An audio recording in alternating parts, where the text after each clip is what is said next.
संघ যাই করে তাই হবে। এটা হচ্ছে বিহারটা সংঘের, এটা সংঘরা ওনারা যা বিহারকে যেভাবে সাজাতে চাই ওনারা সাজাবেন, আমরা সেবক হিসাবে থাকবো, আমরা পূজা করব। এখানে কোনো ব্যক্তি বিশেষ সংগঠন থাকতে পারবে না, এটা হচ্ছে আমাদের মূল কথা। সবাই আমি দৃষ্টি আকর্ষণ করছি, আমি সবার সাথে ফোনে যোগাযোগ করেছি, আপনারা আইনগত ব্যবস্থা গ্রহণ করেন। মিডিয়া এই মুহূর্ত থেকে তারা যে সন্ত্রাসী এবং অবৈধ এবং অনির্বাচিত এবং সরকার কর্তৃক বাতিলকৃত, তারা এখানে মন্দিরে প্রবেশ করার অধিকার নেই। আর তারা এখানে বৌদ্ধ ভিক্ষুরা এখানে আবাসস্থল, ভক্তদের এখানে থাকার অধিকার নেই।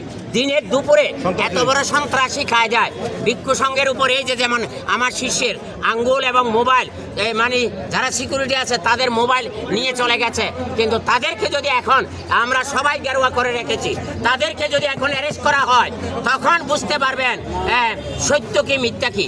আমরা অনধিকার চর্চা করতে চাই না, আমরা মা বাবা ছেড়ে সংসার বৈরাগী হয়েছি, আমরা মানুষকে সৎপথ দেখাই। আমি 21 পদক পেয়েছি, হ্যাঁ আমি বিশ্ববিদ্যালয় করতেছি, আপনারা জানেন চট্টগ্রাম বিশ্ববিদ্যালয়ে বঙ্গমাতার নামে হল করে দিয়েছি, অতীশ দিবঙ্কর হল করে দিয়েছি। এখানে কারা থাকবে? আমার তো সংসার নাই, আপনাদের ছেলে মেয়েদের উচ্চশিক্ষার জন্য দিয়েছি।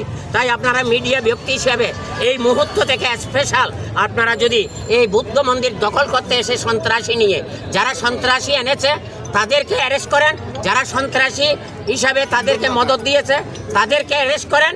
ভবিষ্যতে পবিত্র স্থানের পবিত্রতা রক্ষা করার জন্য মিডিয়া ব্যক্তিদেরকে সত্য উদ্ঘাটন করে মাননীয় প্রধানমন্ত্রী, স্বরাষ্ট্রমন্ত্রী যারা আছে তাদের দৃষ্টি আকর্ষণের মাধ্যমে এখন তারা মন্দিরে আটক আছে, তারা গোপনে পালাতে চাচ্ছে। স্কুল আটক করে দিয়েছে, উপাসনালয় বন্ধ করে দিয়েছে। তারা ভক্তরা যদি উপাসনালয় করতে আসে বন্ধ করবে কেন বলেন? তাহলে এরা কেন এইভাবে সন্ত্রাসী কাজ করলো? হ্যাঁ একটু ওখানে তো যেতে দিচ্ছে না, ওই যে বুদ্ধমন্ত্রী বের করে দিয়েছে, আমি যাবো। এই অফিসারকে রাখেন, এই দাঁড়া, এই অফিসারকে রাখেন। হ্যাঁ অফিসার কোথায়? আর একে সাদ্দাম ভাই কোথায়? সাদ্দাম ভাই আছে, সাদ্দাম ভাই, নয়ন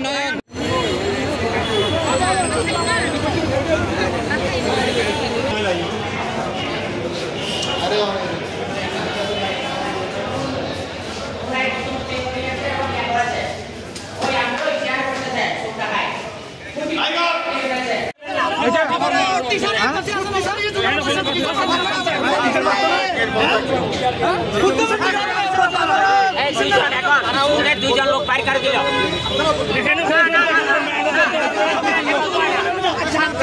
হয় না